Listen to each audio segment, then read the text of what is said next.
കോൺഗ്രസിന്റെ ഏറ്റവും സീനിയറായ പ്രവർത്തക സമിതി അംഗങ്ങളിൽ ഒരാളാണ് കെ ആന്റണി. അത് ഇപ്പോൾ കേരളത്തിലാണ്, ഡൽഹി വിട്ടു. പക്ഷേ സജീവ രാഷ്ട്രീയം ഉപേക്ഷിച്ചിട്ടില്ല. അത്യാവശ്യം കാര്യങ്ങളിൽ കോൺഗ്രസുമായി ബന്ധപ്പെട്ട കാര്യങ്ങളിലൊക്കെ പങ്കാളിയാവാറുണ്ട്. പുറത്ത് ചടങ്ങുകൾക്കൊന്നും പോകുന്നില്ല. ഇന്ദിരാഭവനിൽ നടക്കുന്ന പരിപാടികളിൽ മാത്രമേ പങ്കെടുക്കാറുള്ളൂ. പറഞ്ഞല്ലോ, സജീവമായ വർക്കിംഗ് കമ്മിറ്റി അംഗമാണ്. കേരളത്തിൽ തിരിച്ചു വന്നതിന് ശേഷം അദ്ദേഹം വർക്കിംഗ് കമ്മിറ്റി യോഗത്തിൽ പങ്കെടുത്തിട്ടുണ്ട്. അദ്ദേഹം കോൺഗ്രസിന്റെ കാര്യങ്ങളിൽ ഇടപെടുന്നത്, അല്ലെങ്കിൽ കോൺഗ്രസിന് വേണ്ടി സംസാരിക്കുന്നത്, കോൺഗ്രസിന് അനുകൂലമായ പരസ്യ നിലപാടുകൾ എടുക്കുന്നത് എങ്ങനെയാ തെറ്റാവുക?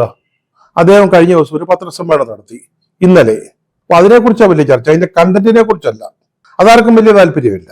പക്ഷേ അദ്ദേഹം പത്രസമ്മേളനം നടത്തിയത് പാർട്ടിക്ക് ഗുണകരമാണോ ദോഷകരമാണോ? അത് നിയമസഭയിലെ കോൺഗ്രസ് പാർലമെന്ററി പാർട്ടിയുടെയും UDF-ന്റെയും പ്രകടനം പോരാഞ്ഞിട്ടാണോ, തൃപ്തി ഇല്ലാഞ്ഞിട്ടാണോ?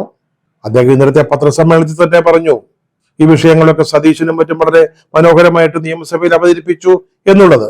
എങ്കിലും മാധ്യമങ്ങൾക്ക് അങ്ങോട്ട് തൃപ്തി വന്നിട്ടില്ല. നിയമസഭയിലെ അവരുടെ പെർഫോമൻസിന്റെ അതൃപ്തി കൊണ്ടാണ് ഈ കാര്യങ്ങളൊക്കെ സംസാരിക്കാൻ ആന്റണി വളരെ കാലത്തിന് ശേഷം പത്രപ്രവർത്തകരെ അഭിമുഖീകരിക്കേണ്ടി വന്നത് എന്നൊക്കെയാണ് അവർ പറയുന്നത്. ഇത്രയും പ്രായവും സീനിയറുമായിട്ടുള്ള ഒരു നേതാവ് അദ്ദേഹം അവസാനം വേണ്ടി വന്നല്ലോ എന്നൊക്കെയാണ് പറയുന്നത്. ഈ പത്രസമ്മേളനത്തിന്റെ പശ്ചാത്തലം എന്ന് പറയുന്നത് ചൊവ്വാഴ്ച സംസ്ഥാന നിയമസഭയിൽ നടന്ന അടിയന്തര പ്രമേയ ചർച്ചയാണ്. കേരളത്തിലെ പോലീസിന്റെ അതിക്രമങ്ങളെ കുറിച്ച് സഭ നിർത്തിവെച്ച് ചർച്ച ചെയ്യണമെന്ന് ആവശ്യപ്പെട്ട് പ്രതിപക്ഷം ഒരു നോട്ടീസ് നൽകിയിരുന്നു. സാധാരണഗതിയിൽ അത്തരം നോട്ടീസുകൾ റൂൾ 50 അനുസരിച്ചുള്ള നോട്ടീസുകൾ ഗവൺമെന്റ് അംഗീകരിക്കാറില്ല. വളരെ അപൂർവമായ സാഹചര്യങ്ങളിൽ മാത്രമാണ്. പക്ഷെ ഗവൺമെന്റ് അത് ചർച്ച ചെയ്യാമെന്നങ്ങ് തീരുമാനിച്ചു. അങ്ങനെ 12 മണിക്ക് ചർച്ച നിശ്ചയിക്കുകയും ചെയ്തു. അപ്പം സ്വാഭാവികമായിട്ടും പ്രതിപക്ഷത്തിന്റെ ഭാഗത്തു നിന്ന് ഇപ്പോഴത്തെ ക്രമസമാധാന പ്രശ്നം, അല്ലെങ്കിൽ പോലീസിന്റെ നടപടികൾ, പോലീസ് ഭരണം, ഇതൊക്കെ വളരെ രൂക്ഷമായ ചർച്ചയ്ക്ക് അല്ലെങ്കിൽ ആരോപണങ്ങൾക്ക്, കുറ്റപ്പെടുത്തലുകൾക്കൊക്കെ കാരണമായി. പക്ഷെ ഇങ്ങനെ ഒരു ചർച്ച വന്നത് കുന്നംകുളം പോലീസ് സ്റ്റേഷനിൽ സുജിത്ത് എന്ന് പറയുന്ന ഒരു യൂത്ത് കോൺഗ്രസ് നേതാവിന് നേരിടേണ്ടി വന്ന അതിഭീകരമായ പോലീസ് മർദ്ദനത്തെ കുറിച്ചുള്ള CCTV ദൃശ്യങ്ങൾ പുറത്തു വന്നതാണ്. അതിനെ തുടർന്ന് ഇത്തരത്തിലുള്ള സംഭവങ്ങളുടെ ഒരു മഹാപ്രളയം തന്നെ ഉണ്ടായി. അതുപോലെ ഒരു CCTV ദൃശ്യം പീച്ചി സ്റ്റേഷനിൽ ഉണ്ടായത്, അത് പുറത്തു വന്നു. ഇത്തരം ദൃശ്യങ്ങൾക്ക് വേണ്ടിയുള്ള ആവശ്യങ്ങൾ കൂടി. പരാതികളുമായി ധാരാളം പേര് വന്നു. ഏറ്റവും ഒടുക്കം KSU പ്രവർത്തകരെ ഒരു അടിപിടി കേസിൽ വിദ്യാർത്ഥി സംഘടനയുമായി ബന്ധപ്പെട്ട അവരെ മുഖംമൂടി അണിയിച്ച് കോടതിയെ കൊണ്ടുവന്നു. അപ്പൊ കോടതി തന്നെ ചോദിച്ചു, ഈ പിള്ളേരെ എന്തിനാ ഈ മുഖംമൂടി ഇട്ട് കൊണ്ടുവന്നിരിക്കുന്നതെന്ന്. അങ്ങനെ കോടതിക്ക് ചോദിക്കേണ്ടി വന്നു. അങ്ങനെയുള്ള സാഹചര്യങ്ങൾ നിലവിലെ സമകാലീന കേരളത്തിലെ ചില സംഭവവികാസങ്ങൾ, അതൊക്കെയാണ് പ്രതിപക്ഷം ചർച്ച ചെയ്യാനായിട്ട് ഉദ്ദേശിച്ചതും അതിനാണ് നോട്ടീസ് കൊടുത്തത്. പക്ഷെ സ്വാഭാവികമായിട്ടും അതിന് മറുപടി പറയുമ്പോൾ ഭരണപക്ഷം മുത്തങ്ങ സംഭവം, ശിവഗിരിയിലെ പോലീസ് നടപടികൾ, ഇതൊക്കെ ഒന്ന് എടുത്തിട്ടു. പക്ഷേ ഇതൊക്കെ സംഭവിച്ചത് നമ്മുടെ AK ആന്റണി മുഖ്യമന്ത്രി ആയിരിക്കുന്ന സമയത്താണ്. അപ്പൊ അദ്ദേഹം സ്വാഭാവികമായിട്ടും എന്തുകൊണ്ടാണ് ഈ സമകാലീന പ്രശ്നങ്ങൾ ചർച്ച ചെയ്യുന്നിടത്ത് ഈ വിഷയങ്ങൾ ശിവഗിരിയും മുത്തങ്ങയൊക്കെ വന്നത് എന്ന് ചിന്തിക്കുമല്ലോ. അദ്ദേഹം അതിനൊരു മറുപടി കൊടുക്കാൻ തീരുമാനിച്ചു. അതിനാണ് പത്രസമ്മേളനം വിളിച്ചത്. ഈ സമകാലീനമായ കാര്യങ്ങൾ, വിഷയങ്ങൾ ചർച്ച ചെയ്യുമ്പം, അതും പോലീസിന്റെ പ്രവർത്തനം, ക്രമസമാധാന വിഷയങ്ങളൊക്കെ ചർച്ച ചെയ്യുമ്പോൾ എന്തിനാണ് ഈ ഭൂതകാലത്തെ പഴങ്കഥകള് തോണ്ടിയെടുത്ത് പുറത്തു കൊണ്ടിരുന്നത് എന്നുള്ളത് അതൊന്ന് ചിന്തിക്കേണ്ട കാര്യമാണ്. പലരും അങ്ങനെ ചെയ്യുന്നതാ. പക്ഷെ അതിന്റെ ആവശ്യം എന്താണെന്നുള്ളത് നോക്കേണ്ട ഒരു കാര്യമാണ്. ഇത് BJPയുടെ ഒരു സ്ഥിരം ഏർപ്പാടാ, ശൈലിയാ. ദേശീയ തലത്തിൽ പാർലമെന്റിൽ എന്തൊരു ഇഷ്യൂ വന്നാലും, ഇപ്പൊ സിന്ദൂർ ഓപ്പറേഷനെ കുറിച്ച് ചർച്ച വന്നാലും ഉടനെ നെഹ്റുവിനെ കുറിച്ച് പറയും, ഇന്ത്യ വിഭജനത്തെ കുറിച്ച് സംസാരിക്കും, പാക് ഓക്കുപ്പൈഡ് കാശ്മീർ ഉണ്ടായതിനെ കുറിച്ച് വലിയ തോതിൽ വാചാരരാവും. കാശ്മീര്, പിന്നെ അങ്ങനെ ഒത്തിരി പ്രശ്നങ്ങൾ. സർദാർ വല്ലഭായ് പട്ടേൽ ആയിരുന്നു ഇന്ത്യയുടെ പ്രധാനമന്ത്രിയായിട്ട് വന്നിരുന്നതെങ്കിൽ പാക് ഓക്കുപ്പൈഡ് കാശ്മീർ ഉണ്ടാവില്ലായിരുന്നു, അല്ലെങ്കിൽ ഇന്ത്യയുടെ വിഭജനം തന്നെ ഉണ്ടാവില്ലായിരുന്നു. അതൊന്നുമല്ല, RSSന്റെ സങ്കല്പത്തിലുള്ള അഖണ്ഡ ഭാരതം തന്നെ നമുക്ക് കിട്ടിയനെയും എന്നൊക്കെ ഇങ്ങനെ വലിയ വീമ്പ് പറച്ചിലൊക്കെ ഉണ്ടാവാറുണ്ട്. അപ്പം നെഹ്റുവാണ് പ്രധാന ടാർഗറ്റ്. ഈ അഖണ്ഡ ഭാരതം എന്ന് പറഞ്ഞാല് പാകിസ്ഥാനും അഫ്ഗാനിസ്ഥാനും ബർമ്മയും ഭൂട്ടാനും ഈ രാജ്യങ്ങളൊക്കെ ചേർന്ന അതാണ് നമ്മുടെ ഈ അഖണ്ഡ ഭാരതം. അതിനുവേണ്ടിയാണ് RSS നിലകൊള്ളുന്നത്. ഈ അഖണ്ഡ ഭാരതം എന്നെങ്കിലും ഉണ്ടാക്കണം, അതിനുവേണ്ടിയാണ്.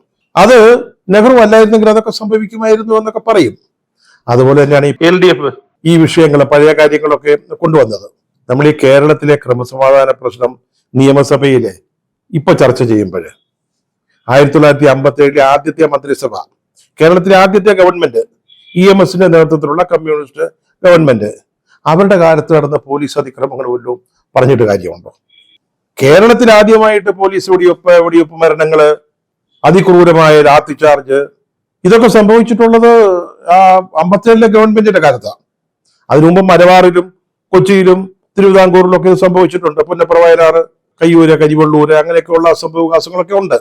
അതല്ല, കേരളത്തിലെ കാര്യം പറയുമ്പോൾ ഇതൊക്കെ ആദ്യം സംഭവിച്ചത് EMSന്റെ കാലത്തല്ലേ. കാട്ടാമ്പള്ളിയിലെ കുടിയിറക്കിനെ തുടർന്ന് MSPക്കാർ നടത്തിയ നരനായാട്ട് ആരും മറന്നിട്ടുണ്ടോ? അങ്കമാലി വെടിവെപ്പ്, പോലീസിന്റെ വെടിവെപ്പ്, 6 പേരാ മരിച്ചത്. വരന്തരപ്പള്ളിയിലെ CPIക്കാർ 7 പേരെ വെട്ടിക്കൊന്നു. കൊല്ലത്തെ ചന്ദനത്തോപ്പില് RSP തൊഴിലാളികള്, UTUC, അവർക്ക് നേരെ വെടിവെപ്പുണ്ടായി, 2 പേര് മരിച്ചു. മൂന്നാറിൽ 2 തൊഴിലാളികളെ വെടിവെപ്പിൽ മരിച്ചത് അന്നത്തെ AITUCക്കാരാ. AITUC എന്ന് പറയുമ്പോൾ അന്നത്തെ അവിഭക്ത കമ്മ്യൂണിസ്റ്റ് പാർട്ടിയുടെ തൊഴിലാളി സംഘടന, സ്വന്തം ചോര, അവരുടെ നെഞ്ചത്തോട്ടാണ് വെടിവെച്ചത്, 2 പേര് മരിച്ചു. പിന്നെ ഈ വിമോചന സമരത്തിന്റെ ഗതിയെ തന്നെ മാറ്റിയ ചെറിയതുറയിലെ ഫ്ലോറി, ഗർഭിണിയായ ഫ്ലോറിയുടെ വെടിവെപ്പ്, ഇതൊക്കെ ചരിത്രത്തിലുണ്ട്. പക്ഷെ നമ്മൾ ഇന്നത്തെ കഥ പറയുമ്പോൾ അതുപോലും പറഞ്ഞിട്ട് വല്ല കാര്യവുമുണ്ടോ? ഇവിടെ ഇതാണ് സംഭവിച്ചത്. ഇത് വന്നപ്പോൾ സ്വാഭാവികമായിട്ടും ആന്റണി അതിനൊരു വിശദീകരണം കൊടുക്കാനായിട്ട് വന്നു. ആന്റണിക്ക് വിശദീകരണം കൊടുക്കാൻ ഒരു ന്യായമുണ്ട്. മുത്തങ്ങ സംഭവത്തെക്കുറിച്ച് CBI ഒരു അന്വേഷണം നടത്തിയതാ. അതിന് പോലീസ് ആക്ഷനെ ശരിവെക്കുക ചെയ്തത്. അതിനെ ശിവഗിരി അവിടുത്തെ പോലീസ് നടപടി, അതിനെക്കുറിച്ച് ഭാസ്കരൻ നായർ കമ്മീഷൻ തന്നെ, ഒരു ജുഡീഷ്യൽ കമ്മീഷൻ തന്നെ ഉണ്ടായി. അവരും അന്നത്തെ നടപടിയെ അനുകൂലിച്ച് ശരിവെച്ചാണ് റിപ്പോർട്ട് സമർപ്പിച്ചത്. അപ്പൊ അത് പറയാൻ ആന്റണി തയ്യാറായെങ്കിൽ അതിനെന്തിനാണ് അദ്ദേഹത്തെ കുറ്റപ്പെടുത്തുന്നത്? അദ്ദേഹത്തിന്റെ രീതി അങ്ങനെ, പല കാര്യങ്ങളും അപ്പോ മറുപടി നൽകണമെന്നില്ല. ചിലപ്പോൾ കുറെ സമയം കഴിഞ്ഞിട്ടായിരിക്കും. ലോക്സഭാ തെരഞ്ഞെടുപ്പിലെ വലിയ പരാജയത്തിന് ശേഷം 2004 AK ആന്റണി മുഖ്യമന്ത്രി സ്ഥാനം രാജിവെക്കുന്നു. അന്ന് വലിയ ആക്ഷേപം ഉണ്ടായത് വിഭാഗത്തിൽ നിന്ന് തന്നെയുള്ള സമ്മർദ്ദത്തെ തുടർന്നാണ് അദ്ദേഹത്തിന് രാജിവെക്കേണ്ടി വന്നതെന്നാണ്. അന്നൊന്നും അദ്ദേഹത്തിനെ കുറിച്ച് വിശദീകരിച്ചില്ല. കുറെ മാസങ്ങൾക്ക് ശേഷമാണ് തെരഞ്ഞെടുപ്പ് ഫലം വന്ന് കുറെ മാസങ്ങൾ കഴിഞ്ഞിട്ടാണ് രാജിവെക്കുന്നത്.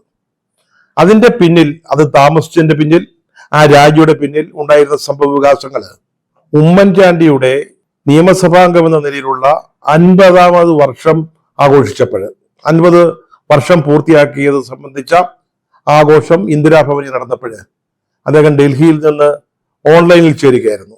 അന്നാണ് വെളിപ്പെടുത്തിയത്. അദ്ദേഹം പറഞ്ഞു, എന്നെ മാറ്റിയത് പാർട്ടിയിലെ ഏതെങ്കിലും സമ്മർദ്ദം കൊണ്ടല്ല. ആ തോൽവി ഉണ്ടായ അന്ന് തന്നെ ഞാൻ രാജിവെക്കാൻ തീരുമാനിച്ചിരുന്നു. അത് സോണിയാഗാന്ധി അറിയിച്ചിരുന്നു. പക്ഷെ അല്പം സമയം വേണമെന്ന് പറഞ്ഞു. എനിക്ക് ചെയ്തു തീർക്കാനുള്ള കുറെ കാര്യങ്ങളുണ്ടായിരുന്നു. അത് കഴിഞ്ഞപ്പോൾ ഞാൻ രാജിവെച്ചു. പറഞ്ഞല്ലോ, ചില കൃത്യ സമയങ്ങൾ നോക്കി പറ്റിയ ഒരു അവസരത്തിലാണ് ഇത്തരം കാര്യങ്ങൾ അദ്ദേഹം തുറന്നു പറയുക. അതുപോലെ ആയിരിക്കണം അദ്ദേഹം ഇന്നലെ ഈ പത്രസമ്മേളനം നടത്താനായിട്ട് തീരുമാനിക്കുന്നത്. ശിവഗിരിയിൽ എന്താ സംഭവിച്ചത്? ശിവഗിരിയുടെ ഭരണസമിതിയിലേക്ക് നടന്ന തെരഞ്ഞെടുപ്പില് നിലവിലുണ്ടായിരുന്ന വിഭാഗം പരാജയപ്പെട്ടു, ഒരു പുതിയ ടീം ജയിച്ചു വന്നു. പക്ഷെ അവർക്ക് അധികാരം വിട്ടുകൊടുത്തില്ല നേരത്തെ ഉണ്ടായിരുന്ന ഭരണസമിതി അംഗങ്ങൾ. അത് കേസായി, കോടതിയായി. ഹൈക്കോടതി തെരഞ്ഞെടുക്കപ്പെട്ട് വന്നവർക്ക് അധികാരം കൈമാറണമെന്ന് പറഞ്ഞു. അതിന് വേണ്ട കാര്യങ്ങൾ സർക്കാർ ചെയ്തു കൊടുക്കണമെന്ന് പറഞ്ഞു. പക്ഷേ അത് അത്ര എളുപ്പത്തിൽ സാധിക്കുന്നതായിരുന്നില്ല. ഒരു വിഭാഗം അധികാരം വിട്ടൊഴിയാൻ സമ്മതിക്കാതെ നിൽക്കുകയാണ്. അപ്പോ ഗൗരവതരമായ ഒരു സാഹചര്യം ഇവിടെ ഉണ്ടായിരുന്നു. ഗവൺമെന്റ് 3 തവണ ബന്ധപ്പെട്ട കക്ഷികളുമായിട്ട് ആലോചിച്ചു, മധ്യസ്ഥന്മാരെ ഇടപെടിച്ചു. എന്നിട്ടൊന്നും നടക്കാതെ വന്നപ്പോൾ ഹൈക്കോടതിയുടെ തീരുമാനം നടപ്പാക്കുന്നതിന് വേണ്ടി അവിടെ ബലപ്രയോഗം വേണ്ടി വന്നു. അവിടെ വലിയ ആൾക്കൂട്ടം ഉണ്ടായിരുന്നു. പലരും അക്രമാസക്തരായിരുന്നു. ഈ ശിവഗിരിയുമായി ബന്ധമില്ലാത്ത ചില ഭാഗ്യശക്തികൾ, PDPയെ പോലുള്ളവര്, അവരുടെ സാന്നിധ്യം ഇവിടെ ഉണ്ടായിരുന്നു. അങ്ങനെയാണ് ആ സിറ്റുവേഷൻ ഉണ്ടായത്. അത് ഒരു വിഭാഗം ആളുകളുടെ മനസ്സിനെ വളരെ വേദനിപ്പിച്ച ഒരു സംഭവമായിരുന്നു. അതിനെ തുടർന്ന് നായനാർ അധികാരത്തിൽ വന്നപ്പോഴാണ് ഭാസ്കരൻ നായർ കമ്മീഷനെ, ജുഡീഷ്യൽ കമ്മീഷനെ വെച്ചത്. അവിടുത്തെ നടപടിയിലെ പോലീസിന് യാതൊരു തെറ്റും സംഭവിച്ചിട്ടില്ല, വീഴ്ചയും ഉണ്ടായിട്ടില്ലെന്നാണ് ഭാസ്കരൻ നായർ കമ്മീഷന്റെ റിപ്പോർട്ടിൽ വ്യക്തമാക്കിയിരുന്നത്. അന്നത്തെ സാഹചര്യം വെച്ച് നോക്കുമ്പോൾ അവിടെ അക്രമാസക്തമായ ജനക്കൂട്ടത്തിന്റെ സാന്നിധ്യമാണ് ബലപ്രയോഗത്തിന് കാരണമായത്. പോലീസിന്റെ മനസാന്നിധ്യത്തെ, എനിക്ക് തോന്നുന്നു ഒരു ശങ്കർ റെഡ്ഡി ആയിരുന്നു അന്ന് പോലീസ് ആക്ഷൻ നേതൃത്വം കൊടുത്തത്. അതിനെ കമ്മീഷൻ പ്രശംസിക്കുകയും ചെയ്തു. അതുപോലെയാണ് ഈ മുത്തങ്ങ സംഭവം. CK ജാനുവിന്റെ നേതൃത്വത്തിലുള്ള ആദിവാസികൾ നേരത്തെ തിരുവനന്തപുരം സെക്രട്ടേറിയറ്റിന്റെ പടിക്കല് കുടില് കെട്ടി ഒരു സമരം നടത്തിയതാണ്. അന്ന് ചില ധാരണകളൊക്കെ ഉണ്ടായി. 5 ഏക്കർ വരെ ഭൂമി അവർക്ക് കൊടുക്കാം, എല്ലാവർക്കും 5 ഏക്കർ എന്നല്ല, 5 ഏക്കർ വരെ കൊടുക്കാം എന്ന രീതിയിൽ ഒരു ധാരണയായതാണ്. പക്ഷെ 2 കൊല്ലം കഴിഞ്ഞിട്ടും അത് നടക്കാതെ വന്നപ്പോഴാണ് ജാനുവിന്റെ നേതൃത്വത്തിലുള്ള ആദിവാസികള് മുത്തങ്ങാവനം കയ്യേറി കുടില് കെട്ടി താമസം തുടങ്ങിയത്. പക്ഷെ അത് ദേശീയ വന്യജീവി സംരക്ഷണ കേന്ദ്രമാണ്. അവിടെ കുടിയേറ്റവും വളച്ചുകെട്ടലും ഒന്നും നടക്കത്തില്ല. കേന്ദ്ര ഗവൺമെന്റ് ശക്തമായ നിർദ്ദേശം വന്നു, 3 തവണ അവരെ ഒഴിവാക്കണമെന്ന്. എല്ലാ രാഷ്ട്രീയ പാർട്ടികളും അഭിപ്രായക്കാരായിരുന്നു, കർഷക സംഘടനകൾ, മാധ്യമങ്ങൾ അവരെ ഒഴിവാക്കണമെന്ന് പറഞ്ഞു. അപ്പൊ അവിടെ ബലപ്രയോഗം വേണ്ടി വന്നു. പോലീസ് എത്തിയപ്പോഴ് ഒരു ഫോറസ്റ്റ് ഉദ്യോഗസ്ഥനെയും ഒരു പോലീസുകാരനെയും സമരക്കാര് ബന്ദികളാക്കി വെച്ചു. ഒരു പോലീസ് ഉദ്യോഗസ്ഥൻ അവരുടെ നടപടികളിൽ മരിച്ചു. അതേ തുടർന്ന് പോലീസ് ആക്ഷൻ ഉണ്ടായി, വെടിവെപ്പുണ്ടായി. സമരക്കാരുടെ കൂട്ടത്തിലുണ്ടായിരുന്ന ജോഗി എന്നൊരു ചെറുപ്പക്കാരൻ മരിച്ചു. ഇതും അന്വേഷണ വിധേയമായി CBI ആണ് അന്വേഷിച്ചത്. അപ്പോഴത്തെ സാഹചര്യം വെച്ച് നോക്കുമ്പോൾ വെടിവെപ്പ് ന്യായീകരിക്കാവുന്നതായിരുന്നു എന്നാണ് CBIയുടെ കണ്ടെത്തല്. പോലീസ് അവരെ നേരിട്ട രീതി ശരിയായിരുന്നു. ശക്തമായ നിയമലംഘനം ഉണ്ടായപ്പോഴാണ് പോലീസ് ഇടപെട്ടത്. പറഞ്ഞാലും ആ സാഹചര്യത്തിലെ പോലീസിന്റെ ഉദ്ദേശശുദ്ധിയെ ചോദ്യം ചെയ്യുന്നത് ശരിയല്ല, ഉദ്ദേശശുദ്ധിയെ ചോദ്യം ചെയ്യാനാവില്ല എന്നാണ് CBI പറഞ്ഞത്. അങ്ങനെ അന്വേഷണത്തില് പോലീസിന്റെ നടപടി, സർക്കാരിന്റെ നടപടി തെറ്റല്ല എന്ന് കണ്ട 2 സംഭവങ്ങൾ വീണ്ടും നിയമസഭയിൽ ചർച്ചാ വിഷയമായപ്പോഴാണ് ആന്റണി അതിനെക്കുറിച്ച് പരാമർശിക്കാനായിട്ട് തയ്യാറായത്. ശിവഗിരിയുടെ പാവനത്വത്തിന് വലിയ വില കൊടുത്തിരുന്ന ആളാണ് AK ആന്റണി. അതോടെ പല ചടങ്ങുകളിൽ പങ്കെടുത്തിട്ടുണ്ട്.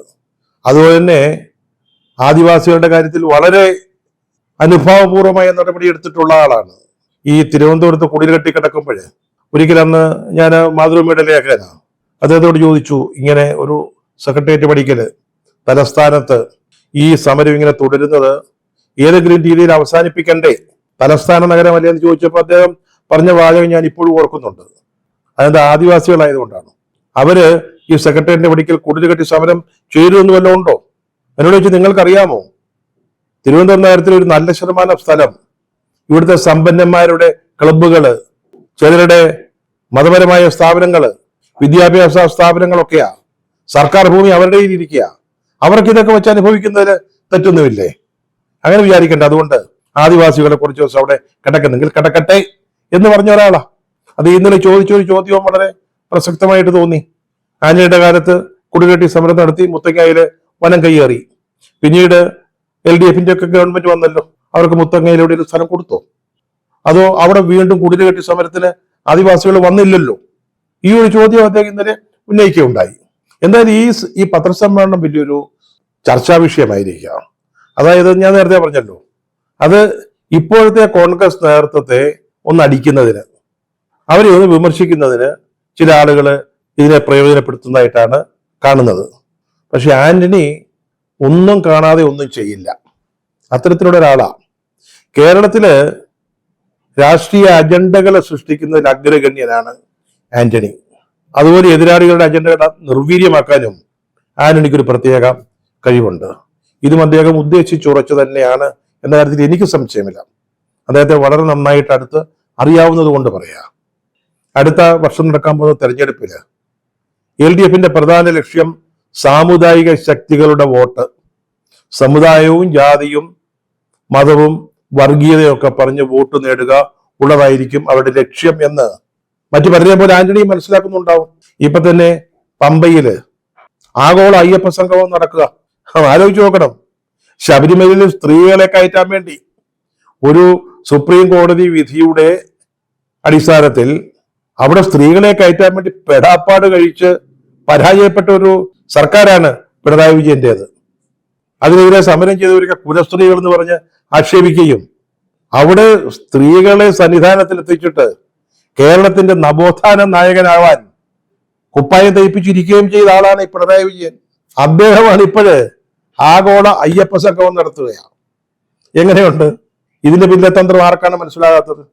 അതുപോലെയാണ് വരാൻ പോകുന്ന ന്യൂനപക്ഷ സംഗമം. അതിപ്പോഴാണ് പുറത്തോട്ട് വന്നത്. അച്ചായന്മാരെയും മുസ്ലിങ്ങളെയൊക്കെ ഒന്ന് സമാധാനിപ്പിക്കാനും സ്വാതന്ത്ര്യപ്പിക്കാനും ന്യൂനപക്ഷ സംഗമം. അപ്പോ വരാൻ പോകുന്ന തെരഞ്ഞെടുപ്പിൽ ശിവഗിരിയും ദുർബല വിഭാഗങ്ങളുമായി ബന്ധമുള്ള മുത്തങ്ങയും ഒക്കെ ഉപയോഗിക്കാൻ CPM അല്ലെങ്കിൽ ഇടതുപക്ഷ മുന്നണി തയ്യാറാകുമെന്ന് വളരെ കൃത്യമായിട്ട് മനസ്സിലാക്കിക്കൊണ്ട് അതിനെ ദൂരെ കൂട്ടി തടയിടാനുള്ള ഒരു ശ്രമമാണ് ആന്റണി ഇപ്പോൾ നടത്തിയിരിക്കുന്നതെന്നാണ് എൻ്റെ വിശ്വാസം. അതാണ് ആന്റണിയുടെ രീതി.